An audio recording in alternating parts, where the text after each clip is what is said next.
Ce soir, vous allez gâcher votre sommeil sans même le savoir.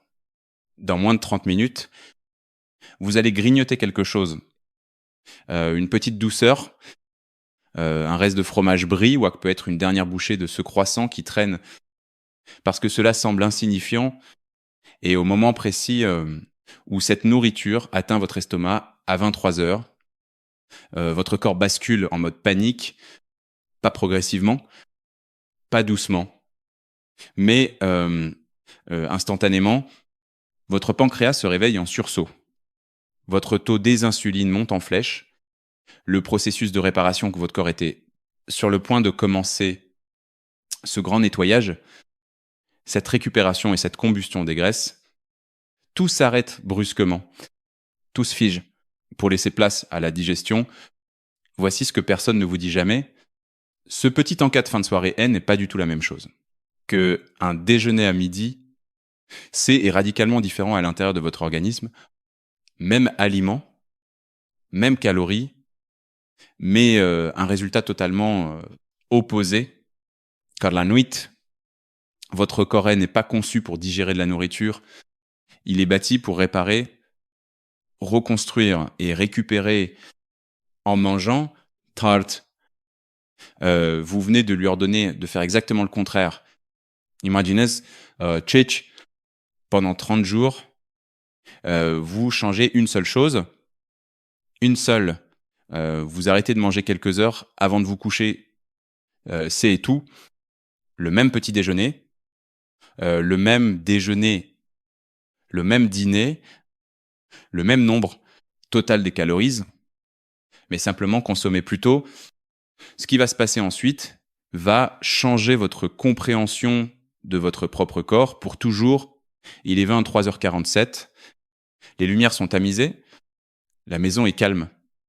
La lueur pâle du réfrigérateur se répand sur le sol de la cuisine. Votre main s'approche de ce petit plaisir nocturne qui semble si réconfortant. Quelques bouchées, un dernier coup d'œil sur votre téléphone, puis le lit. C'est la fin de l'histoire. Imaginez maintenant que la caméra plonge au-delà de la porte du frigo, traverse votre peau et pénètre profondément dans votre corps. À la surface, vous vous détendez. À l'intérieur, tout change en un éclair. Votre estomac, qui se préparait au repos, reçoit soudainement une livraison d'urgence. Votre pancréas est secoué par un réveil brutal et libère de l'insuline comme un gestionnaire de nuit rappelé en urgence alors que les portes allaient se fermer. Le taux de sucre dans le sang grimpe. Les hormones S affolent. Et le silence de la nuit est remplacé par des heures supplémentaires métaboliques épuisantes. C'est ici que l'intrigue devient fascinante. La nuit est censée être la fenêtre sacrée de réparation de votre corps. C'est le moment où l'hormone de croissance augmente, où votre cerveau commence son nettoyage en profondeur et où vos cellules passent dès une phase de consommation constante à une phase de restauration. Imaginez votre corps comme la ville de Paris. La journée, c'est à l'effervescence sur les grands boulevards. Les restaurants sont ouverts. La circulation est dense et les livraisons S enchaînent sans interruption. À ce moment-là, des hormones comme L-insuline sont en état d'alerte maximale, prêtes à traiter les calories entrantes et à transporter le sucre vers vos cellules pour vous donner de l'énergie. Mais quand la nuit tombe, la ville est censée changer de visage, les restaurants fermant. Le trafic ralentit et l'équipe D entretien des routes sort enfin pour réparer les chaussées. Dans votre corps, cette équipe de nuit est composée des hormones et de processus dédiés au nettoyage, au recyclage des composants endommagés et au rétablissement de l'équilibre. La mélatonine monte pour guider le sommeil. La réparation cellulaire S intensifie. Et la combustion des graisses S enclenche discrètement. Ce N n'est pas de la magie. C'est une question de synchronisation parfaite. Manger tard le soir, c'est comme forcer cette équipe d'entretien nocturne à lâcher ses outils pour ouvrir les cuisines en catastrophe. Soudain, au lieu de reboucher les nids de poules et de réparer les structures endommagées, vos ouvriers internes sont de nouveau en train de cuisiner. de servir et de nettoyer des tables. Votre pancréas est alors forcé de pomper de l'insuline à une heure où il devrait se reposer comme un manager de nuit épuisé. Il doit gérer une vague inattendue de marchandises alors que les portes allaient se fermer. Parce que biologiquement, votre corps ne s'attend pas à recevoir une charge massive de calories en pleine nuit. Sa sensibilité à l'insuline chute naturellement. Pourtant, la nourriture arrive quand même. Pour compenser, votre pancréas doit libérer encore plus d'insuline pour accomplir le même travail. Cette insuline élevée agit comme un verrou sur vos cellules graisseuses. Elle leur ordonne de stocker, l'énergie au lieu de la libérer pour être brûlée. Nuit après nuit, ces petites décisions modifient votre paysage intérieur de façon radicale. Le système de nettoyage de votre cerveau, ce fameux flux lymphatique qui aide à évacuer les déchets métaboliques, doit entrer en compétition avec la digestion pour obtenir du sang et de l'énergie. Le risque de reflux gastrique augmente. Votre sommeil devient fragmenté et une légère inflammation S s'installe discrètement dans votre organisme. Pourtant, aucun voyant rouge ne s'allume sur votre tableau de bord personnel. Le lendemain matin, à 7 heures, vous vous réveillez simplement fatigué, le visage un peu bouffi, et l'esprit embrumé. La plupart des gens en France blâmant la qualité du café ou le stress du travail. Mais le vrai coupable est souvent caché derrière l'heure affichée par votre horloge la veille. Votre corps a passé la nuit à faire des heures supplémentaires, métaboliques épuisantes, au lieu de se régénérer comme il a été conçu pour le faire depuis des millénaires. Pour vraiment comprendre ce qui se passe, quand cette interruption nocturne prend fin, il faut faire la connaissance du personnage caché qui dirige tout ce spectacle. Ce N n'est pas votre volonté. Ce N n'est pas votre régime alimentaire. C est un système de chronométrage silencieux câblé dans chaque cellule de votre corps. C'est votre rythme circadien. Imaginez-le comme un emploi du temps maître de 24 heures qui indique à chaque organe quand commencer sound service, quand ralentir et quand entrer en mode de réparation profonde. Votre foie, votre intestin, votre pancréas et même vos cellules graisseuses ne travaillent pas au hasard. Ils suivent un scénario interne qui attend de la nourriture le jour et de la restauration la nuit. En France, nous aimons, autorité de la science et de la logique. Il faut savoir que ces mécanismes ont fait, l'objet d'un prix Nobel de médecine. En 2017, ces recherches ont prouvé que nous ne possédons pas seulement une horloge centrale dans le cerveau, mais des milliers de petites horloges périphériques situées dans chaque tissu de notre organisme. La lumière du jour règle, horloge de votre cerveau. My sieste, la nourriture qui règle, horloge de vos organes. Lorsque vous consommez un encas à minuit, vous envoyez un signal diurne extrêmement bruyant à des tissus qui étaient déjà en train de tamiser les lumières et de se préparer pour la maintenance cellulaire. C'est ce qu'on appelle vivre à contretemps.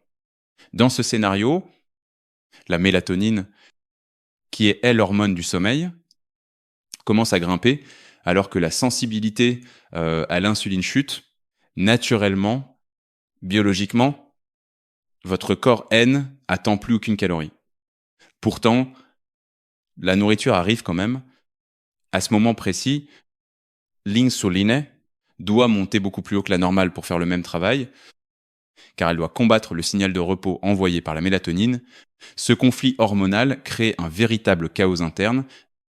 Les hormones de la faim, comme la gréline et la leptine, finissent par s'embrouiller totalement. La gréline, qui devrait apaiser la nuit, commence à sonner, alarme à des heures indues. Ce décalage se traduit par des fringales nocturnes incontrôlables, une fatigue matinale persistante et un poids récalcitrant qui refuse de bouger malgré vos efforts. Cette vidéo ne traite pas de régimes extrêmes ou de restrictions punitives. Il s'agit d'une expérience de 30 jours pour tester ce qui se passe quand on arrête enfin de lutter contre sa propre horloge biologique et qu'on laisse l'équipe de nuit faire son travail de régénération sans être interrompu par une livraison de calories imprévues. Au-delà des hormones, il existe un système logistique fascinant qui travaille dans ombre de votre crâne, Ce phénomène, elles appellent le système glymphatique. Pour bien comprendre, imaginez les rues de Paris après une grande fête nationale. Les trottoirs sont jonchés de débris et de déchets métaboliques. L'anote, pendant que vous dormez profondément, votre cerveau ouvre ses vannes et augmente le débit de liquide pour évacuer les protéines toxiques accumulées durant vos heures d'éveil. C est un nettoyage vital pour prévenir le déclin cognitif et garder l'esprit vif. Cependant, il y a un piège majeur. Ce processus de nettoyage demande une quantité immense d'énergie et une circulation sanguine optimale. Si vous consommez de la nourriture juste avant de dormir, une grande partie de votre sang est détournée vers votre système digestif pour traiter ce surplus de calories. Votre cerveau se retrouve alors privé des ressources nécessaires pour effectuer sa maintenance nocturne. C'est un peu comme si les camions poubelles de la ville restaient bloqués au dépôt faute de carburant parce que toute l'essence a été envoyée ailleurs. Cela explique pourquoi, après une nuit de grignotage tardif, vous vous réveillez avec ce fameux brouillard mental. Vos pensées sont lourdes, votre concentration est fuyante. Et vous avez, l'impression de ne pas avoir dormi du tout, mais les conséquences ne s'arrêtent pas à votre tête. Votre système digestif possède lui aussi son propre mécanisme de nettoyage automatique appelé le complexe moteur migrant. Ce sont de puissantes ondes de contraction musculaire qui balaient, ensemble de votre intestin grêle entre les repas. Ce balai interne est essentiel pour pousser les résidus alimentaires, les bactéries indésirables et les débris cellulaires vers le gros intestin. C'est le garant un microbiome sain et équilibré. Le problème est que ce mécanisme est extrêmement timide. Il s'arrête instantanément à la moindre bouchée de nourriture. En mangeant tard le soir, vous désactivez ce balai pour le reste de la nuit. Les déchets stagnent, les mauvaises bactéries prolifèrent, et vous vous réveillez avec le ventre gonflé et douloureux. C'est ici que nous touchons au cœur du secret de l'élégance et de la santé à la française. Le véritable paradoxe français ne réside pas seulement dans la qualité des aliments, mais surtout dans le respect des intervalles entre les repas. En France, nous valorisons les repas pris à des heures fixes et nous évitons traditionnellement de grignoter en permanence. Ce repos digestif nocturne permet à l'organisme de déclencher un processus miraculeux appelé autophagie. Ce mot savant signifie littéralement se manger soi-même. C'est le mode de recyclage ultime de votre corps. Vos cellules identifient les composants vieillissants ou défectueux et les décomposent pour créer de nouvelles structures saines. C'est la forme de lutte contre le vieillissement la plus efficace et la moins coûteuse qui existe.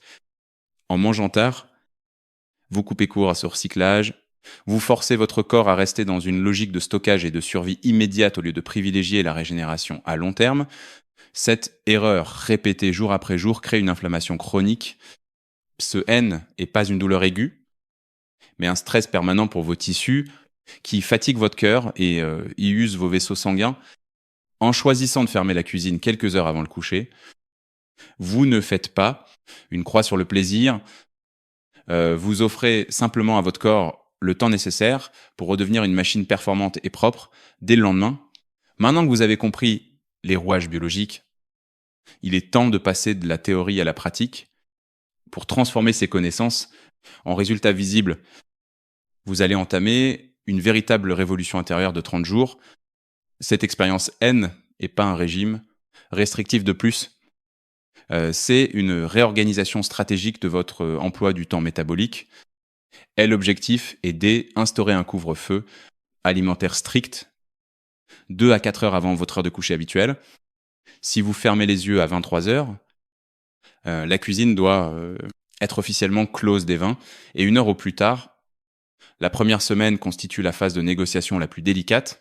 Vos hormones de la faim, comme la gréline, sont réglées comme des horloges suisses. Elles ont été entraînées pendant des années à sonner. Elles alarment à des heures indues.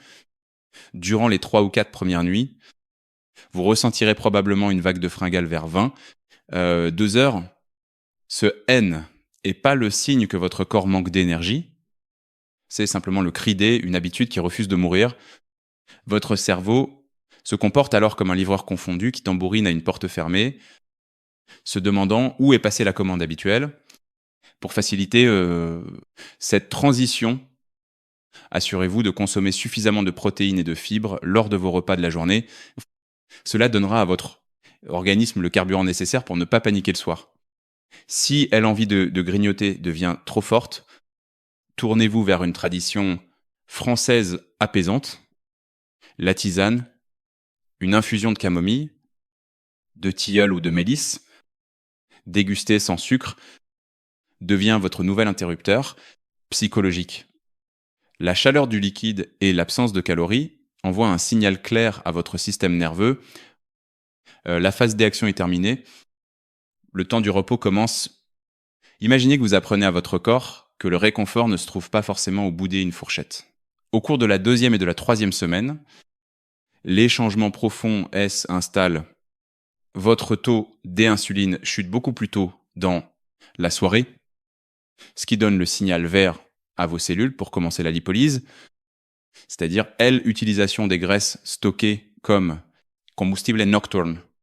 Vous ne passez plus la nuit à digérer un encas inutile, vous passez la nuit à rénover votre organisme.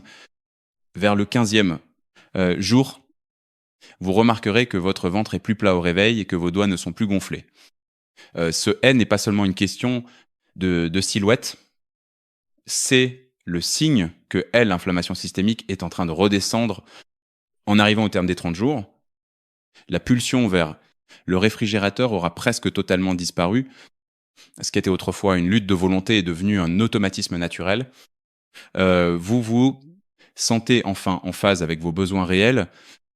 Vous vous réveillez avec une énergie stable, sans avoir besoin de vous précipiter sur du sucre. Dès le petit déjeuner pour compenser une nuit agitée, cette expérience de 30 jours est une invitation à observer comment votre corps se comporte quand vous cessez de le perturber. C'est une réinitialisation complète de votre système d'exploitation interne. Après 30 jours de respect pour votre rythme interne, les résultats ne sont plus seulement des sensations, ils deviennent des faits tangibles. Votre miroir vous raconte une nouvelle histoire. Vous remarquez que vos traits sont plus détendus, que vos yeux ont perdu ce gonflement matinal si caractéristique et que votre peau possède un éclat que même les meilleures crèmes de soins ne peuvent égaler. Ce changement esthétique est la preuve visible que l'autophagie a fonctionné à plein régime, recyclant les protéines usées pour redonner de la vitalité à vos tissus. Mais la véritable transformation se situe au niveau de vos indicateurs de santé. Votre glycémie à jeun montre désormais des chiffres bien plus stables, évitant ces montagnes russes énergétiques qui vous poussaient autrefois vers le sucre en milieu de matinée. Votre tension artérielle nocturne a également pu retrouver son niveau de repos idéal, protégeant ainsi votre cœur et vos artères sur le long terme. Cette expérience prouve que vous n'avez pas simplement suivi une tendance de jeûne intermittent, vous avez offert une promotion à votre organisme, vous avez déplacé vos priorités de la consommation immédiate vers la performance et la longévité, vous n'avez pas retiré de la nourriture à votre vie, vous avez simplement rendu à votre nuit sa fonction originelle de sanctuaire de guérison. Désormais, vous ne subissez plus votre faim, vous pilotez votre énergie avec une précision chirurgicale. Ces 30 nuits de calme digestif ont réécrit votre avenir médical, prouvant qu'un simple décalage de quelques heures peut suffire à reprogrammer entièrement votre capital santé. Vous n'avez pas besoin d'être un soldat à la discipline de fer. Il vous suffit d'être un chercheur attentif à sa propre biologie. Ce défi de 30 jours n'est pas une privation, c'est un véritable nouveau départ pour votre métabolisme. Imaginez vous endormir ce soir avec la certitude que votre dernier repas N accapare plus toute votre énergie interne. Votre organisme N est plus épuisé par la gestion des calories tardives. Il se consacre enfin à sa mission sacrée, la réparation et le renouveau cellulaire. En partageant vos observations dans les commentaires, vous rejoignez une vaste communauté d'exploration de soi où chaque expérience nourrit celle des autres. Si un seul mois peut stabiliser votre tension, apaiser vos fringales, clarifier votre esprit, alors imaginez la puissance de votre santé sur les prochaines années. Votre nouvelle vie commence dès ce soir Aid You, moment même où vous déciderez de poser votre fourchette pour laisser place au silence régénérateur de la nuit. Si 30 jours peuvent transformer votre machine intérieure de façon aussi radicale, demandez-vous quel sera l'éclat de la prochaine saison de votre existence.